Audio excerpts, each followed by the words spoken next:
It's Friday, September 15th. I'm Matt Harmon. Welcome to the Yahoo Fantasy Football Show presented by NerdWallet.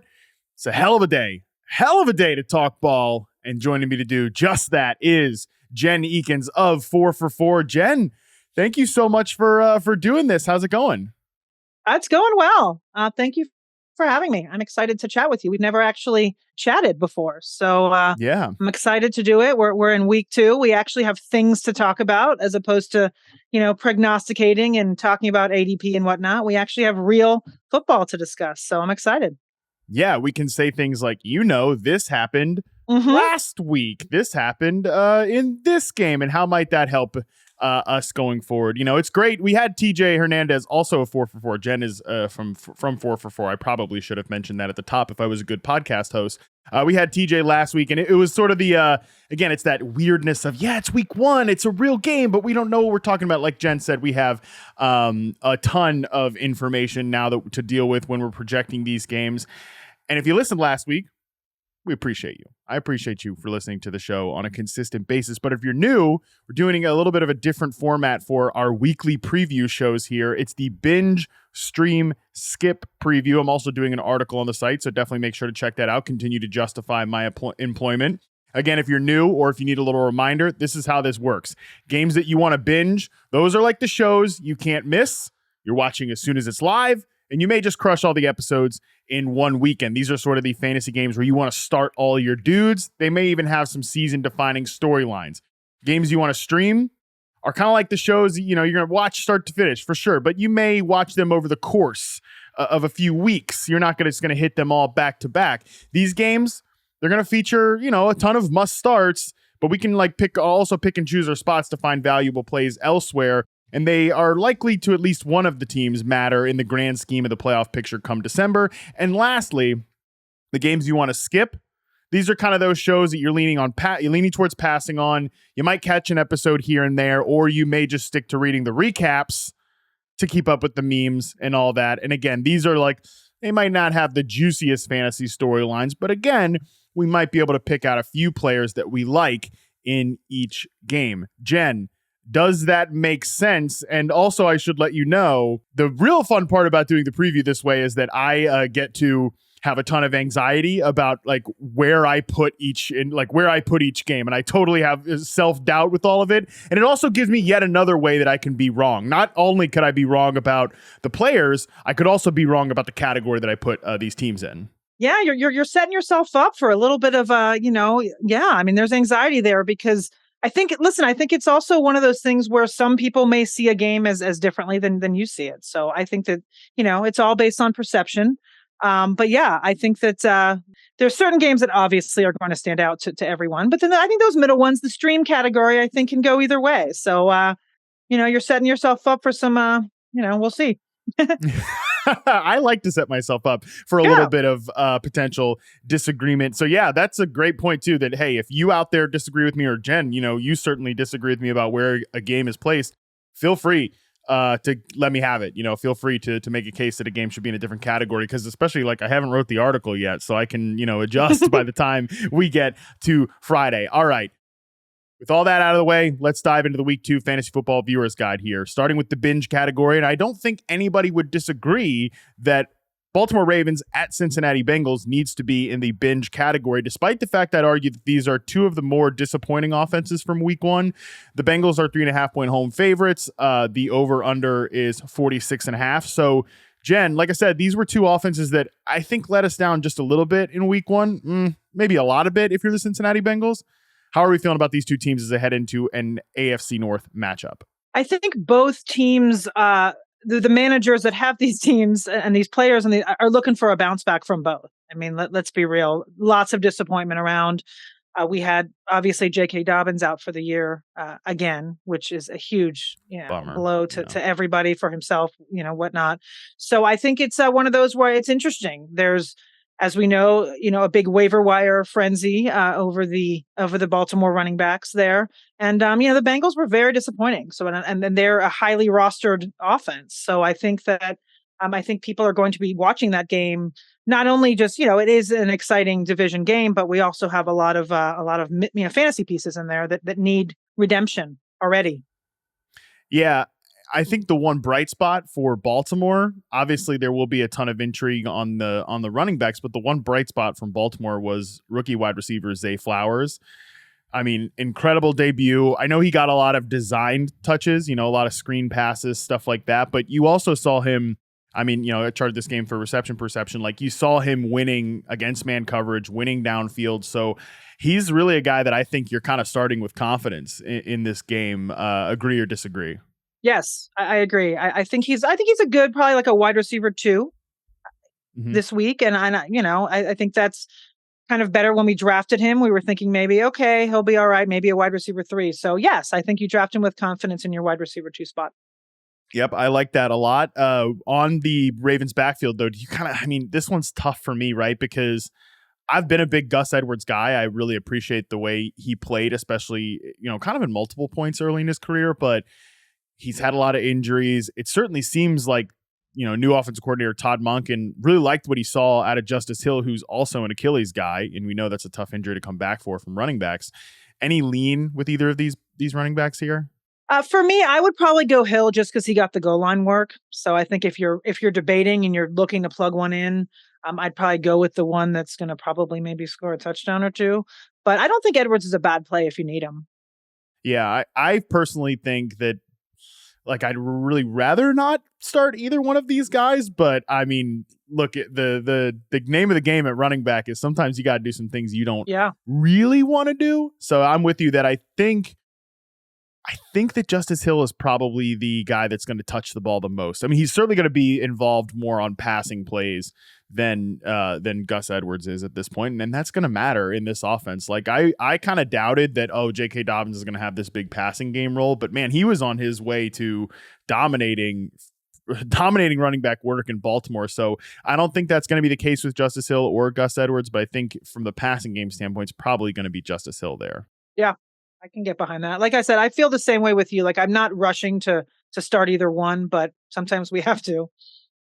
On the Bengals side of things, what's your read on what happened in week 1? Because again, it was just, I've got my thoughts, but I'm curious, like, from your standpoint, what do you think, like, kind of was the biggest issue in week 1 for this team? I think it was probably just not a lot of play in the preseason. I mean, that's what I'm hoping, right? Burrow didn't play. He had a calf injury, and I think maybe they just, I don't know, the chemistry kind of took the season on, or the off season off as well. That's kind of what I'm hoping, because I feel like this can't continue with there's just too much talent on that team. So I hope that it's kind of just a rust shaking off situation, and we're going to be okay moving forward. And this week, I mean, the Ravens are pretty good defensively, obviously, but I think there's room there for the Bengals to produce. I will say just the one thing that kind of has me concerned. I read Derek Klassen, who does quarterback charting work.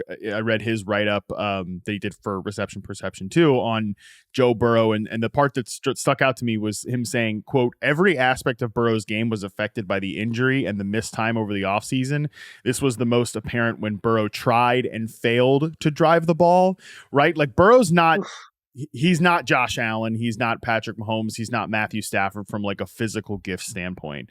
So any loss of lower body drive, potentially with this calf injury, it reminded me a little bit when Jamar Chase kind of just casually threw out in training camp. I don't even want to see, I don't need to see Joe Burrow until week 5. And I remember Charles Robinson from Yahoo, like, kind of raising the alarm bell. They're like, week 5, that is a really weirdly specific number and makes no sense when you look at the schedule. It just makes me think that, Burrow might not be right until maybe, after the first month of the season, which for our purposes, like, you're going into this game and you're playing Joe Burrow and you're playing these guys in fantasy, but I don't know what, like, let's project a few days into the future, right? Like, let's say, Jen, we wake up on Monday morning and, this has not been a good game against the Ravens. The Bengals have started slow historically, but what would like your level of panic be at that point? I'd say it's increasing from mild. Like, right now I'm at 0 panic, but I would say I'd get to like a mild to medium level if they can't get it together this week. Like you said, historically, the Bengals don't really produce from a real life football perspective. They don't come on hot until the end. So that's not super surprising, but We need to see some production here from this offense, or I may start to panic. And I do have Joe Burrow on a team, so I hope that that is not the case because I would hate to.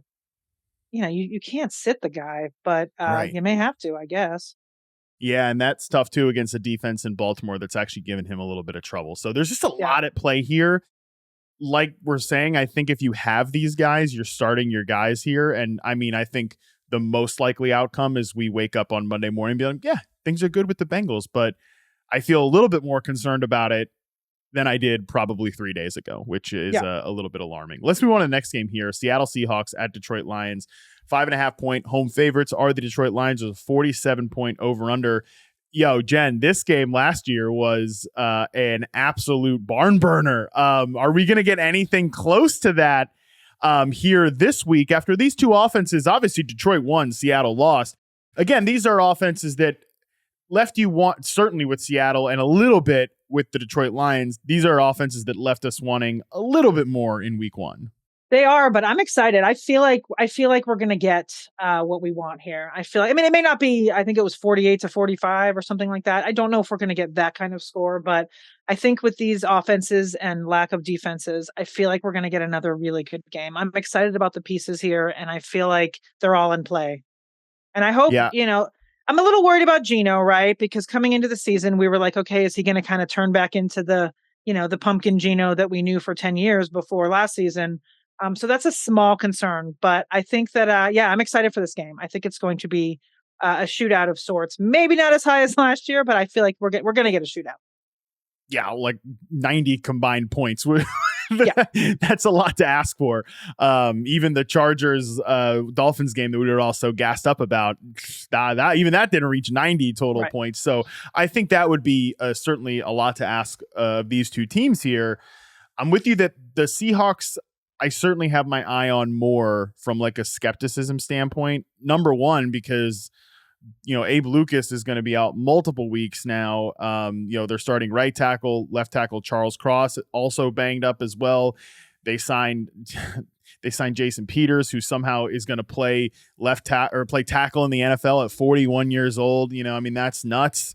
Like we saw how much Dwayne Brown struggled in brief glimpses with the New York Jets at 38 years old. And I mean, it's just tough. It's a tough situation for the Seahawks to lose your starting tackles in the first game of the season. That's brutal. And, Aiden Hutchinson came on pretty strong in week one. So is he a Yes. potential game record here? I will just stick with the quarterback stuff here, with Geno Smith, because I know I drafted a lot of Geno Smith.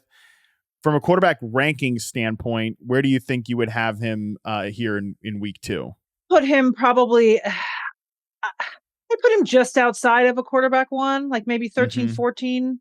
I think that yeah, I'd put him just outside of QB1. I think if Yeah. you are in a league where you lost Rodgers, possibly, you can throw him in there. But yeah, I'd put him kind of, yeah, just outside QB1 territory.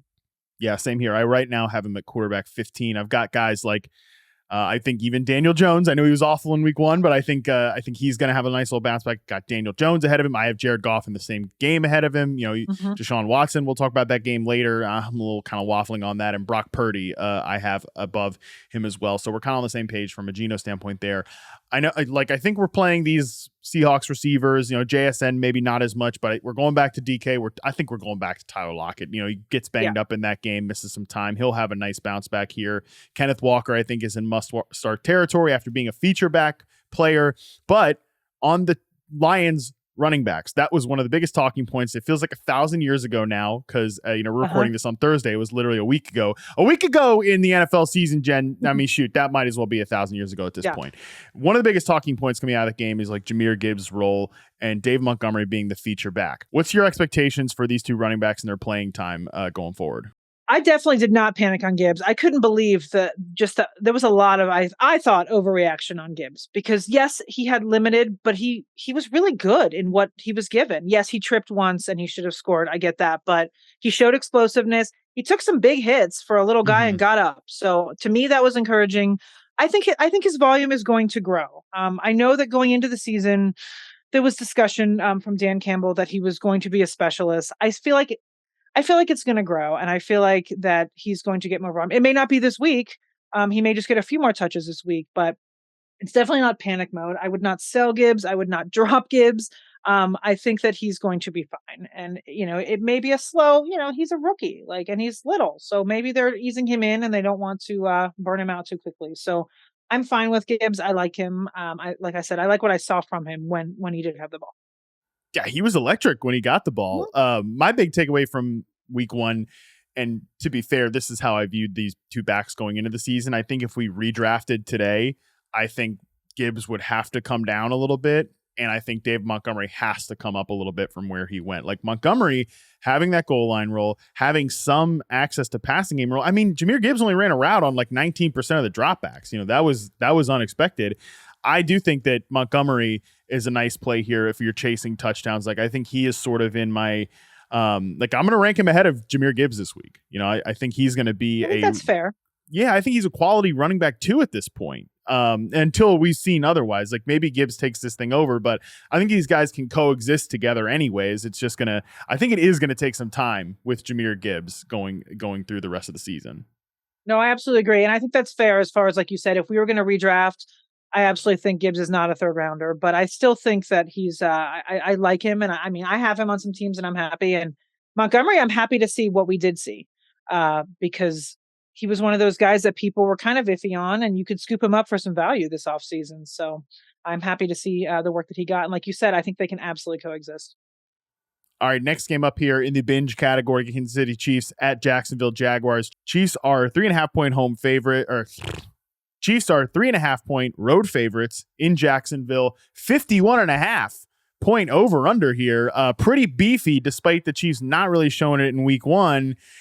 Jen, this one, I'll let you take it. You want Chiefs? You want Jags? Where are we starting with this one? Because both these offenses are very, very fascinating at this point. They are. I'll start with Jags because I'm kind of fascinated by what happened there. I think that, with Ridley going in, we were all a little concerned that he was being drafted too high. But I mean, he had 11 targets. He was the target leader. Zay Jones was 7. Like, I'll take it. I like them both. Kirk, a little disappointing, right? He had 3 targets. Spent a lot of money on the guy. He only had 3 targets. But what to me is even more fascinating is the running back room. Like, I feel like, there was a huge drumbeat for Bigsby coming in that he was going to take over and that Etienne wasn't going to get anything. And I mean, Etienne had 23 touches. Like, that's legit lead back territory there. So to me, that was interesting. I mean, Bigsby had 7 and that's great and all, but I know that, there were people talking a full split coming into the season, and it clearly, at least at the moment, right, week one, it is, Travis Etienne's backfield. So that to me was kind of interesting there. So I think all those guys are in play. I mean, not Bigsby, but as far as the wide receiver room, I think Ridley, Jones, there's Ingram as well. He saw 5 targets. So I think he's involved too. So against this Kansas City defense, I think you play all those guys. Kirk is a question mark to me. Like, I don't know. Yeah. I don't know if you can start him, but they may flip it on us and go, the other way this week. We have no, yeah. Yeah. I think you can't be surprised if Christian Kirk has a big game here because he's a good player. I think they're going to spread the field in this game, right? Like last game, they played a lot of 12 personnel, 2 tight end sets.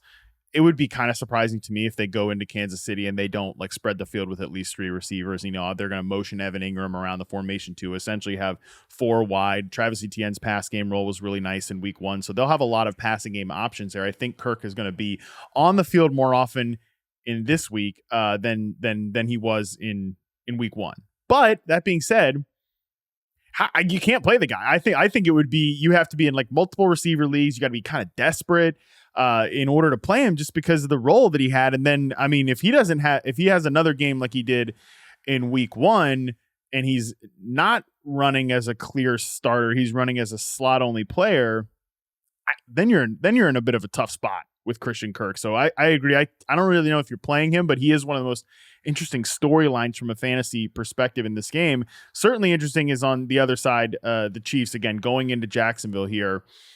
We are kind of expecting Travis Kelce to play in this game based on practice reports, and like they need that so bad. I read this stat on the show yesterday that Patrick Mahomes threw to his first read at the third lowest rate among week one quarterbacks because they were just throwing stuff at the wall and trying to see what sticks. I think whatever the Chiefs are going to be the rest of the season, we'll probably get a better indication of it in this game than we did in week one. Yeah, I have to say, I heading into the season, I was out on all of them, so I'm kind of happy. I mean, I'm not going to victory lap week one, it's not, but I definitely, I was not, I didn't draft any Kansas City wide receivers. That it just scared me too much. And here we are. And especially now we see what happens without Travis Kelsey.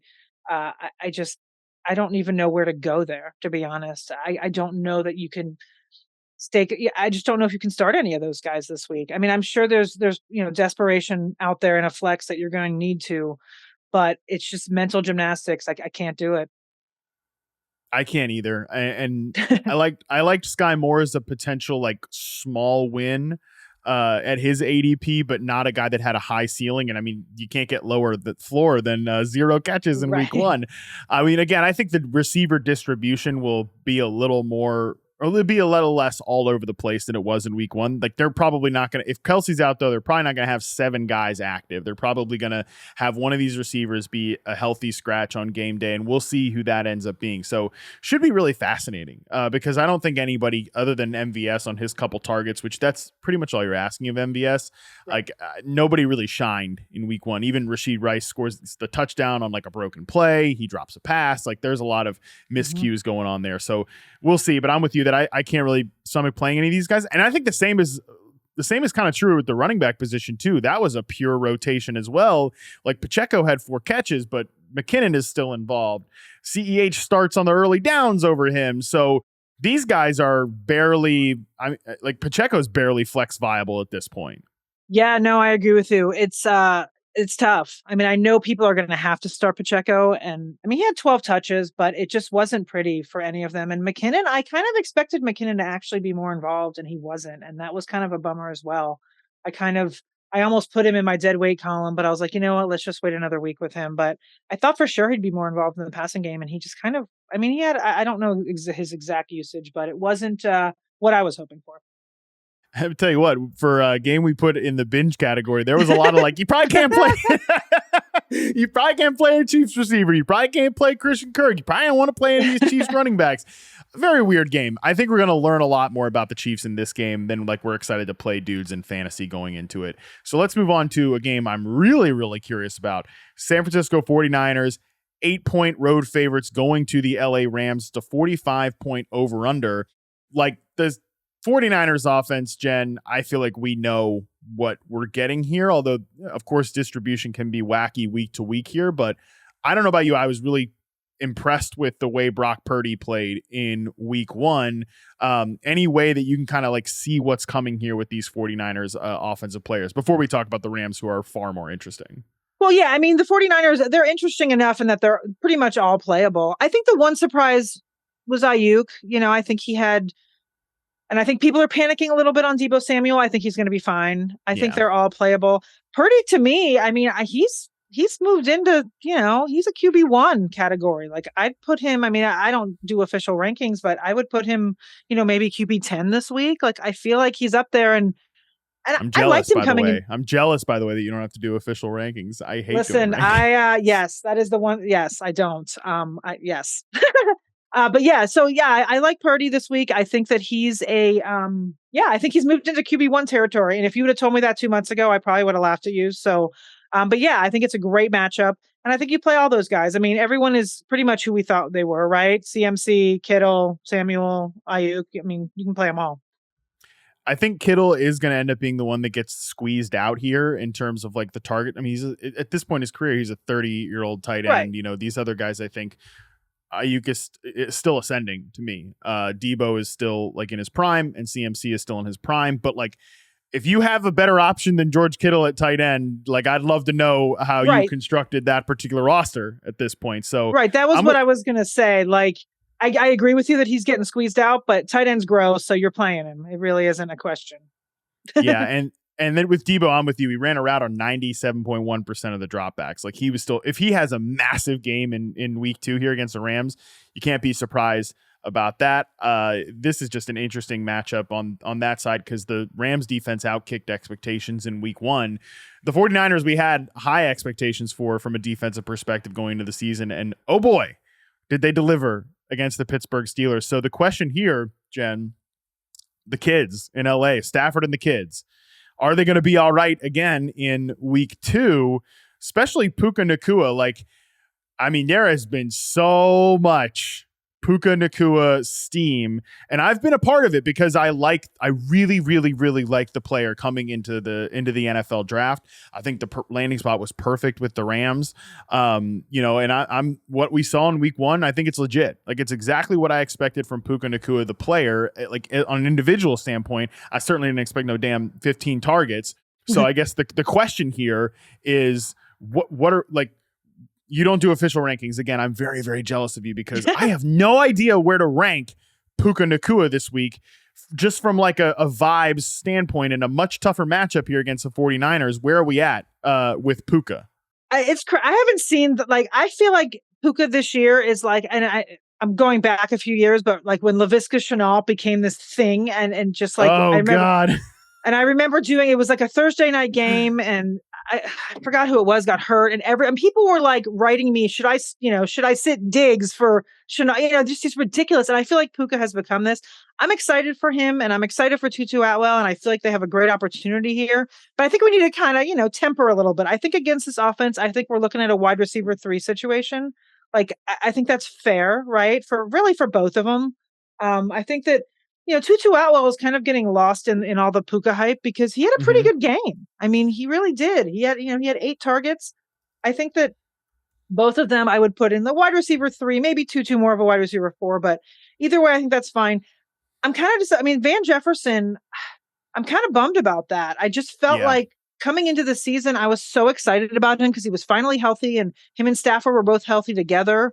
There was a lot of hype from the LA beat writers about the two of them and their chemistry. And so I drafted a lot of Van Jefferson thinking that was going to be a thing. And unfortunately, it seems like these younger guys have overtaken. So I'm excited about that. I mean, we also have Higbee, which is a little bit, Higbee's always, the boring, do you want, he's not the sexiest tight end. And we always just kind of, but he's usually okay. I think he had 3 targets last week. So, if you need him, he's there. But I'm excited about it. I feel like, they do have a difficult matchup, though, as we said. Right. San Francisco's no joke. But I know a lot of people spent a lot of their fab money on Puka, so you're going to want to start him. But I would, like I said, I would start him thinking he's going to be a wide receiver 3. I wouldn't throw him in there as your, wide receiver 1, thinking he's going to win you the week, because I don't know that that's going to happen.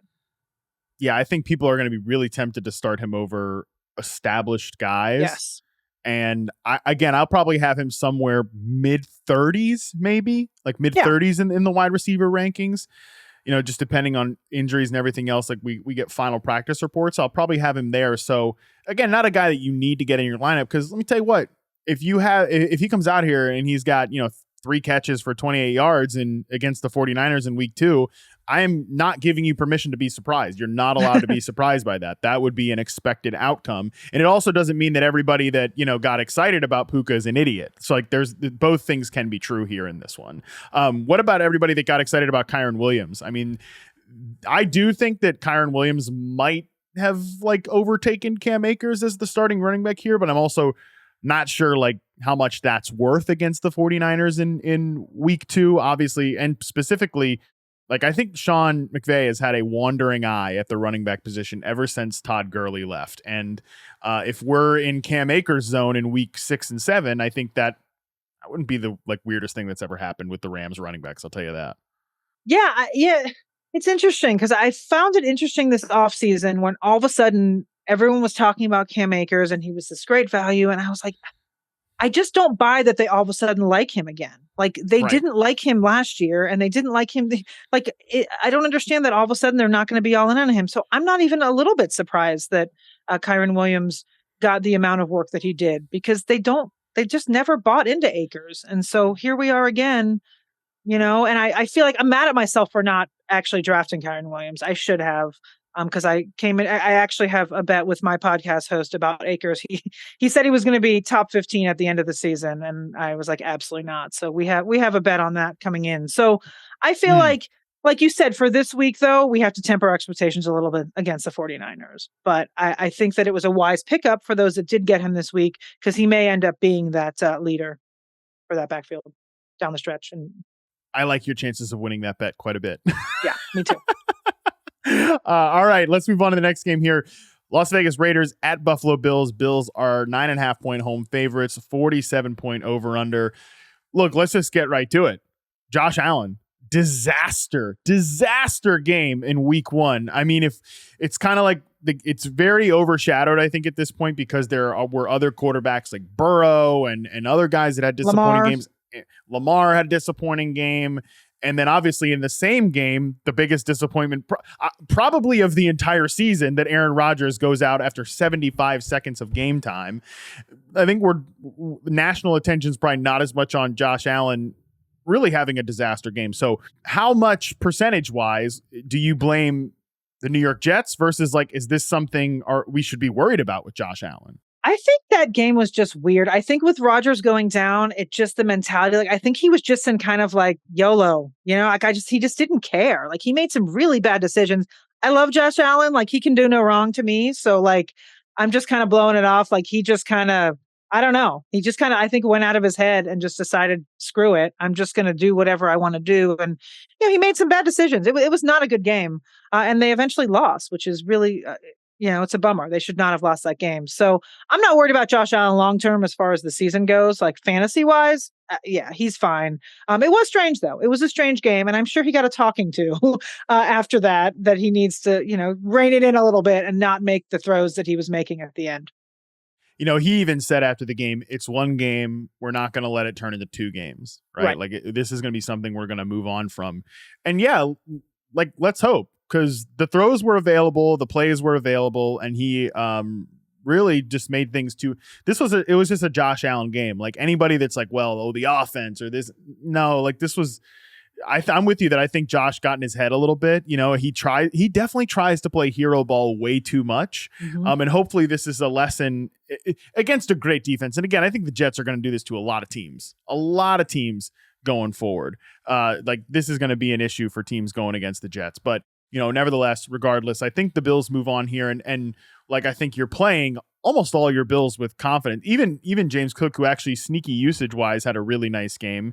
And like, the Raiders here, I think the Raiders were more impressive in week one than I thought. Like, Jacoby Myers not missing this game, potentially with being in the concussion protocol, is kind of a bummer. I think, because he's the one guy I think would be a great sleeper in this game. I'm by his week one role, but now obviously that's up in the air.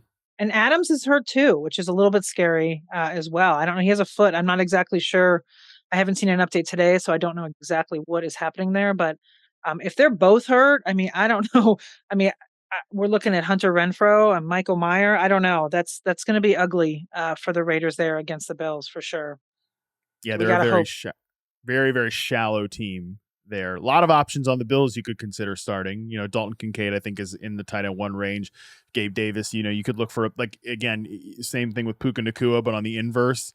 If he has like 100 yards and a touchdown in this game after what he did in week one, you're not allowed to be surprised. That's the Gabe Davis show. So a lot of options on the Bills, not so many on the Raiders, depending on injury there. Let's take a quick break. When we come back, we'll get into the games you want to stream this week. All right, we're back.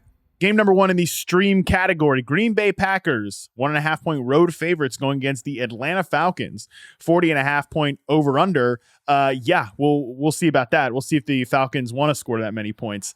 I think the biggest story in this one, Jen, is the health of Aaron Jones, because I mean, I'm such an Aaron Jones fan. I love him as a player. Didn't draft him enough in fantasy this year for sure. And he really, he had the juice in week one. He looked awesome. Matt LaFleur was cooking things up for Jordan Love. But if Aaron Jones gets removed here, A.J. Dillon's just not the same type of back. So how much does that change the projection for the Green Bay offense?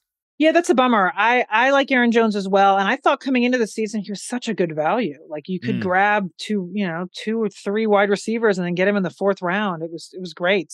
So I took advantage of that. So I hope, Aaron Jones claims that he's fine. He claims it's not that bad of a hamstring thing. So, or a quad. Yeah. So anyway, I'm okay with that. Like you said, Dillon is not the same back. So that changes things. But the good news for Green Bay is their passing game looks good. I mean, Jordan Love looks to be legit, and he can, he looks like he can move the chains if they don't have a running game. So, and the good news also is they're playing Atlanta, and they're not great on defense. So I don't think we need to worry about the Packers as a whole. And I think that there's plenty of options there to start fantasy wise if you need them. Yeah. Falcons had a nice defensive showing in week 1, but how much of that was Bryce Young and Right. a Panthers offense that, talk about lack of juice, has no juice right now at this point. So I'm with you that I think I'm excited to see. I'm at least excited to see this Green Bay pass game, even if we don't get even if we don't get Christian Watson again for a second game, because LaFleur was just in his bag in week 1. Those were some great play designs. Love to see it. I mean, the Bears obviously not intimidating defensively either, but I think again, impressive performance. So, all right, let's talk about the Falcons. I mean, Jen, the Falcons. What do we do here? I mean, this running back room was definitely split. I think I don't know about you, but I feel pretty confident about starting both running backs here. But confident is not exactly the word I would use for the passing game after what we saw in week 1.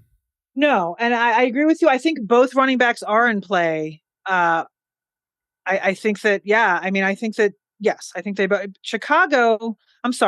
Green Bay gave up 27.8 half PPR points to the Chicago backfield last week. So I feel like, Atlanta, I feel like both Algier and Bijan Robinson in play. Now, when you get to the other side, it's scary. I mean, Drake London, a 0, like Kyle Pitts, non-existent. It's scary.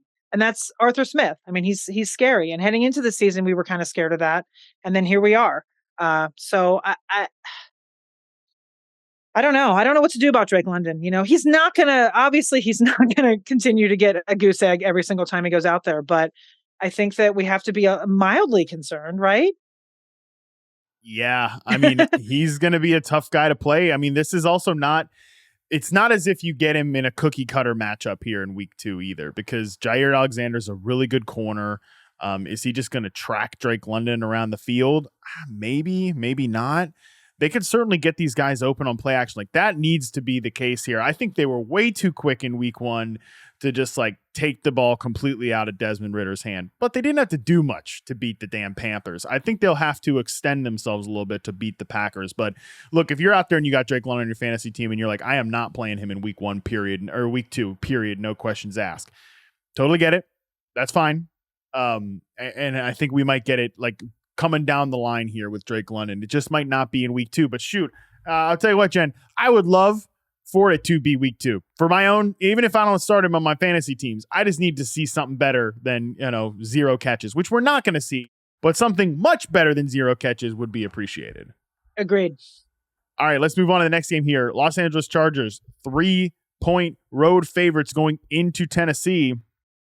So the Titans, not a fun game for them. Ryan Tannehill, disaster performance in week 1 in New Orleans. And DeAndre Hopkins is dealing with an injury, although he might just be, these veterans get Wednesday rest days. I think he's somebody to monitor from a practice performance standpoint, because that was just a locked-in connection, him and Ryan Tannehill in week 1. So I don't know, your expectations for the Titans after a rough game, and obviously we've got some questions with the Chargers as well. Yeah, I think I'm laying off the Titans here. I mean, don't blame you. Not that I was on them to begin with, but I just feel like DeAndre Hopkins, like you said, if he plays, he's probably the only guy. I mean, Burks is questionable. Westbrook Okine, I mean, I guess you could start him as a wide receiver 5/6. I mean, look, the Chargers gave up a lot of passing yards to the Dolphins last week. They did, but unfortunately, I don't think Tennessee, I just don't think they have enough to even make it worth it, if that makes sense. So, I think you start Derrick Henry, and I think that's about it for me. And then, you start Nuke if you have him, if he's playing, because you can't really sit him. But other than that, I'm staying away. Yeah, Chig gave you the 0 in week 1, but he did run a route on 74% of the dropbacks. That involvement was nice, but he's, again, a guy that you can't really turn back to yet at this point. Chargers side of it, I think we know we're starting Herbert, we're starting Keenan Allen, we're starting Mike Williams. All those guys are definites. And then obviously Eckler is, he's dealing with a lot this week, right? His agent passes away. He missed practice yesterday because of that. And, obviously we're thinking about Austin, right? Of course, he's a good friend of the show, but, he talked on the show this week about Josh Kelly and like his potential role. So, he's also dealing with an ankle injury, is Austin Eckler. So he's obviously questionable for this game. If you play us, you're playing him. Doesn't matter. But I do think that Josh Kelly, like again, as Austin said on the show, should be 100% rostered in fantasy at this point. Interesting. I did not know that about his agent. That's a bummer. That's really sad. But yes, I agree with that. I mean, obviously, if Austin is in, you play him, and Kelly. You listen. If you picked him up this week, you're in a good spot because they obviously like him and he's going to get some work.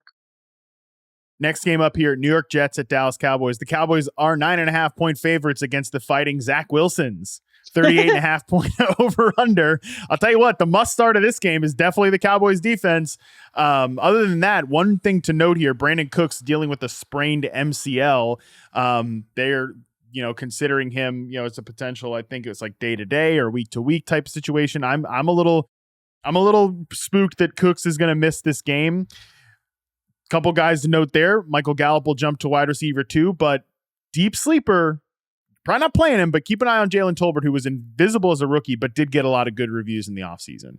Yeah, I agree with you there. It's interesting. Yes. I mean, I wrote up Michael Gallup in my dead weight report this week. And then, of course, Brandon Cooks is now hurt. So we'll have to see there. And I like Jake Ferguson as well. I feel like he's in a good spot. He didn't have a great game, but he definitely saw the targets. So right. I feel like he's someone you can throw in there as well. Yeah, I think both those guys are going to be in play here. It's a tough defensive matchup. Like this could be a very low scoring game.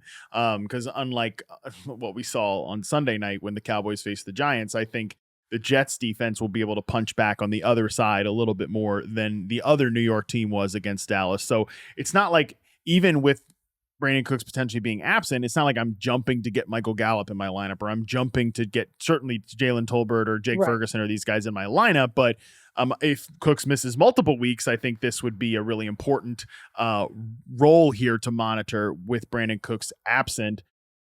On the Jets side, okay, what do we do? What do we do with Zach Wilson back in our lives for Garrett Wilson and Breece Hall? And I mean, honestly, like Dalvin Cook, Allen Lazard, any of these other bros, like I don't even think you're considering at this point with the way this offense has changed.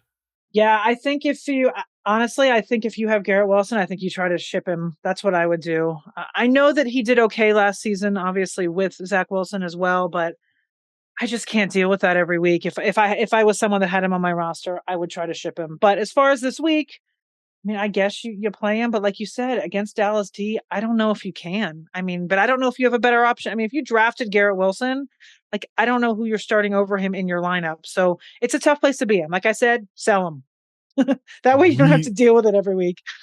Yeah, really, really, really tough. Especially just this week, just a disaster run out spot for the Jets. It'd be so nice if they had again, a little cupcake defense in week 2 to ease the blow.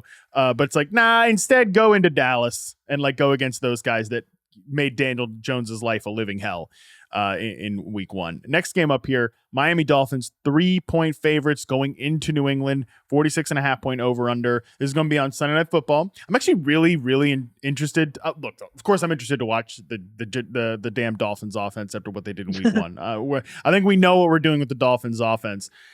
The Patriots, I want to talk about them for a second here. Mac Jones dropped back a ton, threw to a bunch of different guys in week 1. Kendrick Bourne had a really nice performance. A little bit too many Ezekiel Elliott designed targets for me. That wasn't my favorite part about Bill O'Brien's offensive game plan there, but they got a lot of guys involved. Other than that, what do we think here, especially if Devontae Parker comes back? What do we think this target distribution looks like here? Yeah, I kind of hope he doesn't come back, just for everyone that picked up Bourne this week. They can just start him with a little more confidence, because you got Parker hurt and Tyquan Thornton is hurt. So it was kind of Bourne's, and then you have Hunter Henry, which, he was kind of a surprise-ish. I was on him a little bit heading into the season, but it was nice to see him get that kind of volume. And he led all tight ends in week 1 with 56 yards. I mean, God, seriously? Wow. That's funny. But yeah, no. And I knew that, I figured that he would kind of emerge there ahead of Mike Gesicki. I wasn't really worried about that, but it is very interesting. Mac Jones, like you said, he had a lot more throws than I thought he was going to have. Ramondre was dealing with a stomach issue. So I don't know if that, maybe they didn't give him as much for that. I don't know. But like you said, I'm not interested in Ezekiel Elliott. Like I know he had a lot there, but he wasn't super efficient with what he had. So I'm cool with not playing him if people are thinking about that. But yeah, I think you can fire up Bourne. I mean, I think he's kind of in a similar situation with Puka where you got to lower your expectations. Bourne had a great game, but I would consider him a wide receiver 3/4. Yeah, despite the Ezekiel Elliott usage, Ramondre is still on the field for 74.4% of the snaps. He had 15.5 expected PPR fantasy points, according to fantasy points data, more than Ezekiel Elliott. So there was a lot there for Ramondre, who I think I feel really good about. Like, people threw Ramondre Stevenson into the panic meter segment we did with Andy on Monday. I'm like, I'm not panicking on Ramondre. And Kendrick Bourne, like Parker is getting a limited participation into practice, but the vibes around Juju Smith-Schuster are, god awful right now. Like, saw a report that teams I saw Evan Silva shared it. I can't remember the exact outlet where it came from now. Unfortunately, I'm sorry, but a team source said he was like the 5th most explosive, like not in their top 5 most explosive offensive players right now at this point, most effective offensive players. Not good. Vibes are bad there. So I think Kendrick Bourne, I really was impressed with his ability to beat man coverage in week 1. The Dolphins aren't going to play as much man necessarily as the Eagles did in week 1, but I think he's a pretty interesting guy here on this one. Next, let's move on to the next one. NFC South matchup. One of the two Monday Night Football games. Come on, what are we doing here? New Orleans Saints, 3-point favorites in Carolina. Again, Carolina, really not a good showing in week 1. Receivers, not great. Bryce Young made mistakes. Miles Sanders got the pass game usage I was expecting, though. I was in on Sanders this year, so that was encouraging. But that's it. In Carolina, it's pretty cut and dry there. Yeah, I'm not interested in anyone other than Sanders there. For the Saints, though, the Saints have a lot of guys they can throw at you. Like, Chris Olave's usage was beautiful in week 1. They were doing the stuff that I wanted to see them do more last year, like getting him layups, getting him in motion. That was great. I think he's probably a top 10 receiver, or at least top 12 receiver rest of season to me. And he kind of was going into it for me. So I'm very excited about Chris Olave, but like, talk to me about Rashid Shaheed, talk to me about Michael Thomas and Juwan Johnson, like a lot. Jamal Williams, like, he got a lot of volume in week 1, but there's plenty of potential dudes to make impact here for the New Orleans Saints. Yeah, it's funny. I was very, very in on Rashid Shaheed all offseason. And then I ended up not even drafting him. I took him in a bunch of best ball, but when it came to my actual home leagues, I don't even have him. And I'm super bummed because he was my guy this offseason. And it's funny because he was my guy because I really thought Michael Thomas was not going to do anything. And then I was shocked. Like, Michael Thomas, to me, was kind of the one interesting story of that game, just because I really expected him to kind of just, I don't know, I guess expected him to fall apart, I guess. But I was impressed. He looked pretty good. So I feel like all those guys are in play there. And like you said, Juwan Johnson, good. I was actually surprised Taysom Hill wasn't as involved as I thought he would be. I kind of thought heading into that game, we'd see a little more of him, a little more fun there with that. So that's a bummer. But overall, I think all of those guys are in play. Is it a bummer? Is it? I guess it's a bummer. It's a bummer for best ball teams. How about that? It's not a bummer for right. It's not a bummer for redraft and for having to deal with that. But I do like to see, those crazy weeks where he gets like 3 touchdowns. Like, he's the perfect best ball guy. So that it was a bummer there. But no, as far as regular football, I was impressed with the Saints overall, and I think this game against the Panthers, like, fire them all up. I'm in. I love that. Yeah, Taysom's gonna have that game where he has 3 touchdowns. Yeah. It could be this Monday night game. What a treat that would be for a primetime audience. But I'm with you. I'm a huge Rashid Shaheed fan. Big fan of the player. Love what he showed in year 1. Wrote up that he's like a real receiver. He's not just a speed guy, but the speed is unbelievable. And against the Panthers defense that's not going to have JC Horn, Brian Burns is definitely a game wrecker. He had a great week 1. The Saints offensive line was a little hit or miss, but yeah, I'm trusting Rashid Shaheed to get a big game off here in this one. So if you have him, you picked him up, I think he's like a viable flex play at this point. Let's talk the second Monday night game here, the last one in the stream category. Cleveland Browns, 2.5-point favorites in Pittsburgh, going against the Steelers, who are likely to be without Deontay Johnson. Just for the IR bros out there, and they have been all up in my mentions about why is Deontay Johnson not listed as out on Yahoo, so I can put him on IR. Well, buddy, because the team hadn't declared him out yet, okay? He's not declared him out yet. And even today, Deontay comes out and calls himself day to day. Look, I don't know if Deontay's going to play in this game. He's probably not going to play in this game, but we don't know right now. Okay. And we probably might not even know until like Monday morning. So good luck. I'd plan to be without him, but that's my little soliloquy on that. So the Pittsburgh Steelers offense, disaster performance in week 1. I mean, hellacious effort from Kenny Pickett, who was just straight up inaccurate, even when he had clean pockets. The Browns defense, really, really good. Now they're not going to play without their best separator in Deontay Johnson. What do we do? Is there any Steelers player you're like remotely interested in here in week 2? Well, yes, actually, I am. I'm going to throw a very deep. Can I interest you in some Calvin Austin? You can. I feel like he had 6 targets. He caught all 6. He had 9.7 PPR points. Like, I feel like nobody's talking about him. Everyone's kind of A-Rob, whatever. That's fine. But they love Calvin Austin. I mean, he got hurt last year and didn't get to play. But they really like him. I mean, from what I was reading over the summer, the beat writers and whatnot, like, the team likes him. So I feel like he's kind of a secret. I mean, I wouldn't throw him in there unless you're in a deeper league and you need a flex or something like that. But yeah, I feel like he's a guy this week that's kind of going untalked about, on all the waivers and all of that. I just didn't see anyone talking about him. So I like him. And of course, I like Pickens. I mean, I'm a University of Georgia homer, so I'm always going to like Pickens no matter what. But I think, if Johnson is out, he clearly gets, an advantage there. So, and I think A-Rob is fine. I mean, I have recency bias, unfortunately. He's burned me the last couple seasons, so I just can't go in there. I'd rather invest in the younger Austin if I'm gonna play a Steeler. Well, Jen, lucky for you, you're actually speaking to one of the 3 or 4 people who attend the Calvin Austin Truthers meeting. Oh, I also happen to moonlight in the like cobweb filled, nobody else is in the room. Like, it might just be me there that like still thinks Allen Robinson could be a viable NFL player, but like a viable NFL player. Okay, I'm talking about a role player who they might need, right? Because he only is going to run short routes out of the slot at this point.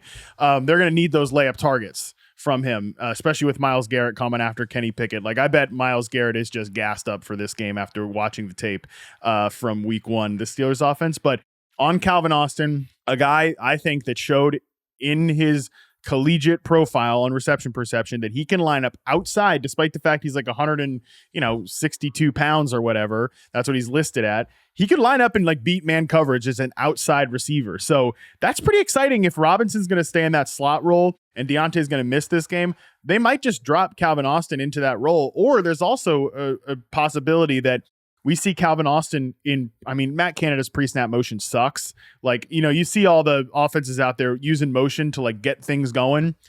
And the Steelers offense just motions guys around for no purpose, and the defense doesn't react because everybody knows it's purposeless. But maybe it could have a purpose with Calvin Austin, who I think is an exciting player. So I'm glad you brought him up. Again, I'm one of me and you are like one of the 3 or 4 people in the Calvin Austin meeting. So that's good to see. On the Browns side, I do like Elijah Moore in this game. I think he got nice usage in week 1. Amari Cooper got a little banged up. So, if you're looking for like non-obvious players to play on the Cleveland Browns side, he would be the one I'd spotlight. Yeah, I can get behind that. And I mean, obviously you're starting Chubb. And, I would not, Deshaun Watson is not someone that I would be into. Yeah, just rough. I mean, it was like a fine performance in week 1, ups and downs, and like that's going to be the case. Right. We'll see we'll see if we get clean weather in this game, and if we do, if he can take advantage of it. All right, let's move into our final category, the skip category, and we'll go a little quicker on these games because there's not as much to talk about. But I do want to talk first about the Indianapolis Colts 1-point favorites going to Houston. This was the game I'm thinking about moving actually to the stream category and potentially bumping the Browns Steelers down into skip when I do the article version. Cause I look at it and I actually think, hey, there's a lot of potential options to play in Indianapolis at Houston. Weird as that is to say. Anthony Richardson, great debut. Michael Pittman, great week 1. I think Dameon Pierce is going to bounce back. I think Nico Collins is extremely viable at this point. If Zach Moss plays over some of the other kind of less inspiring options for the Indianapolis Colts backfield, he could be a guy that I'm into. CJ Stroud, I'm not playing, but he had a really, really nice week 1, I think. A really nice debut in a hostile environment. So I don't know. Am I crazy for thinking like actually this Colts at Texans game could have some sneaky fantasy value? I think there's a little bit there. I think, like you said, I think Richardson and Pittman I'm down with both those guys. I really Pierce. I don't know. I've been kind of I was out on him this offseason and I don't know. I don't know that he's done enough yet. It's been 1 week, of course, to change my mind. So, but yeah, I mean, I could see the appeal. I could see how you might move them up into the stream category. I think that it's an interesting. I mean, you've got rookie quarterback against rookie quarterback. That's always a fun watch. But I was definitely encouraged by what I saw from Anthony Richardson. I mean, we all heading into this, it wasn't a surprise, but it was just nice to see. That was a very nice way of Jen saying, like, yeah, maybe keep this one in the skip. So let's move on to the next game here. Chicago Bears at Tampa Bay Buccaneers. Buccaneers are 2.5-point home favorites, 40.5 over under. Oh my goodness, the Bears offense was a disaster in week 1. If you haven't treated yourself to JT O'Sullivan, QB School's breakdown on, I mean, he's been putting it on Twitter, but watch the full YouTube. It's rough. Okay. So I think that the Bears are in a tough spot here. I guess you're starting Justin Fields, but I think DJ Moore kind of needs a prove it game. I think nothing I'm really interested here in Chicago. And I mean, at least with the Bucks, I think the receivers are interesting, but I don't know. This one's tough. Yeah, this one's tough. There's not really a lot to like from a fantasy perspective or a real football perspective, to be honest. Tampa Bay was a little bit, surprising last week. I feel like people wrote them off, and Baker did a pretty good job. I know he's dealing with a shoulder injury of some sort, but I think for fantasy wise, I don't know that you're starting him. But yeah, the receivers are fine, and I actually had to start Kate Otten in a pinch last week. It was a guillotine league that has 18 teams, and I have Andrews, so there wasn't a lot of options on the waiver wire. So I had to start Otten. I think he got me 5 points. I mean, he's okay, but I think in a regular normal redraft, I don't think you're starting a lot of the pieces of either of these teams. Yeah, I think only one receiver is going to eat per week. I think Mike Evans could be the guy this week, but if it goes back to Chris Godwin, if he gets 10 targets for 8 catches and 75 yards and a touchdown, I don't think that's necessarily surprising. And panic level on Rachaad White. Last thing on this game. It's interesting. I had a Discord AMA earlier right before this, and someone asked me the exact same question. Mild panic. I mean, he had a decent amount of touches, so the volume's there. He just wasn't very efficient. Sean Tucker is kind of breathing down his neck. I mean, mild panic, not full panic, but mild. But I mean, he wasn't a high draft pick as it was, so I feel like it's kind of where we are, right? I mean, I don't know that it's mild panic. Yeah, I'm. I don't love it. I didn't draft a lot of Rachaad White, so that's where I'm at. I'm not panicking about it, but we'll see. All right, let's move on to another game here. New York Giants, 6-point favorites in Arizona. Oh boy, 39.5-point over under.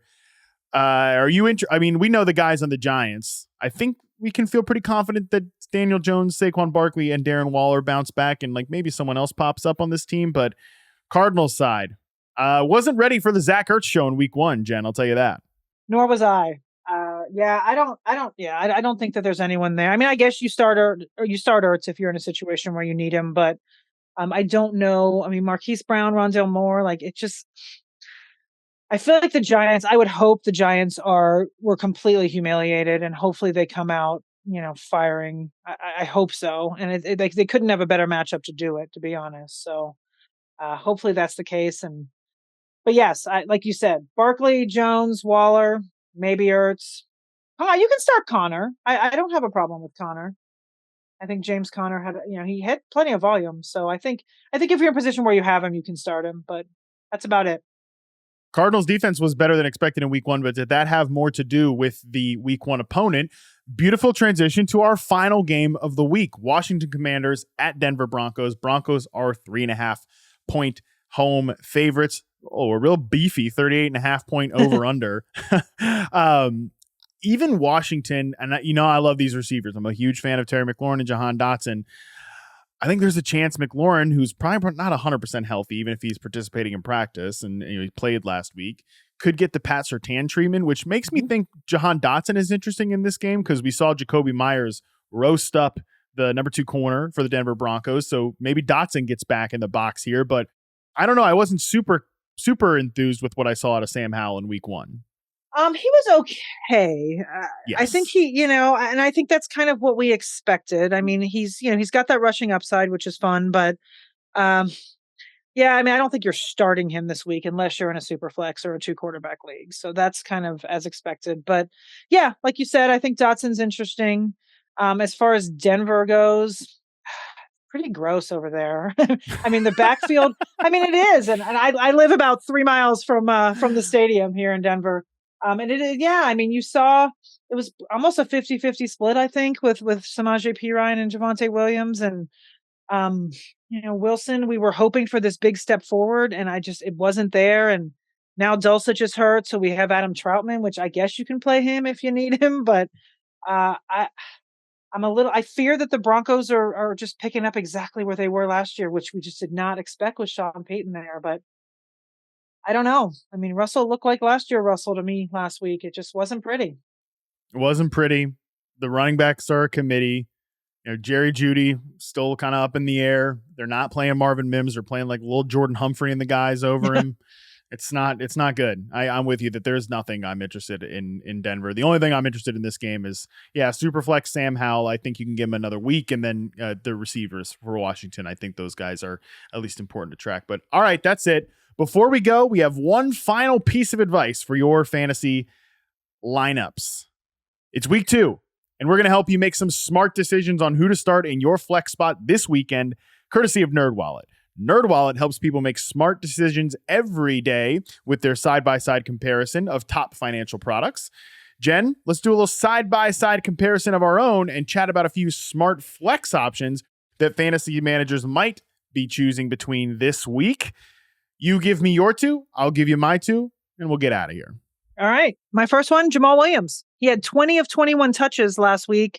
Carolina gave up 131 yards and 2 touchdowns to Atlanta backs. So fire up Jamal Williams in your flex. I think he's in a good spot. Second guy, we talked about him a little bit, Romeo Doubs. He had 2 touchdowns against the Bears. He and Love clearly have chemistry. He gets the red zone looks. So I think Doubs wins out if you're deciding in the flex.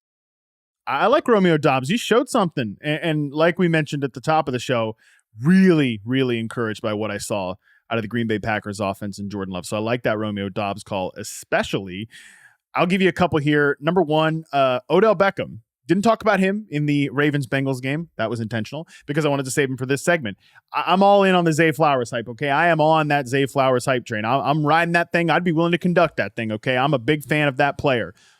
I'm also a big fan of what I saw out of Odell Beckham in week 1, who ran a route on 74.2% of the dropbacks. He had one big, massive catch, actually led the team in air yard share because Zay Flowers was getting so much work in the screen game. He can run downfield routes too, but so can Odell Beckham. We saw sort of a vintage OBJ catch. And it's also worth noting that he also drew a lot of pass interference flags in week number 1 against the Texans. So week 2, Bengals should be a high-scoring game. I think Lamar and Odell connect for a couple of big plays. So if you need a flex, I like Odell there. And I'll give a guy that, I think in most rankings is going to be in that flex territory, but I actually think he's a straight running back too. James Cook. I mean, James Cook for the Buffalo Bills had a pretty nice role in week 1. He had 14.2 expected PPR points in week 1. According to Fantasy Points data, that shows that he pretty much got the role that we were hoping for. He's not going to get goal line work. I didn't love like him losing some 2-minute drill stuff to Latavius Murray from a pass protection standpoint, but nevertheless, this should be a get right game for the Bills against a Raiders defense that I don't really feel too intimidated by, despite what they did to Denver. We talked about the Broncos, so I feel pretty good about James Cook in a bounce back spot here for this entire Bills offense. As I said, I'm a UGA homer, so James Cook always. There we go. James Cook always. Those are your smart flex plays for week 2. And when you need to make a financial decision, make it a smart one with NerdWallet. All right, Jen, appreciate it. We have run through everything the people need to know here in week 2. Thanks for doing this. Absolutely. Thanks for having me. It was fun. I love I never get to go through every single game by game. So this was a great little precursor to the weekend. Well, hey, people, Jen crushed it. Shout out to Jen. If you need even more, how could you possibly need more? But if you do need more, check out my article, which will be live on yahoosports.com, the Binge Skip Stream. Binge Stream Skip. Let's get it in the right order if I'm going to promote the article. It'll be on the website Friday morning, so make sure you read that. Also, be sure to tune in to this very podcast first thing Monday morning to hear Scott Pianowski and I break down all the action from week 2. Until then, we're out.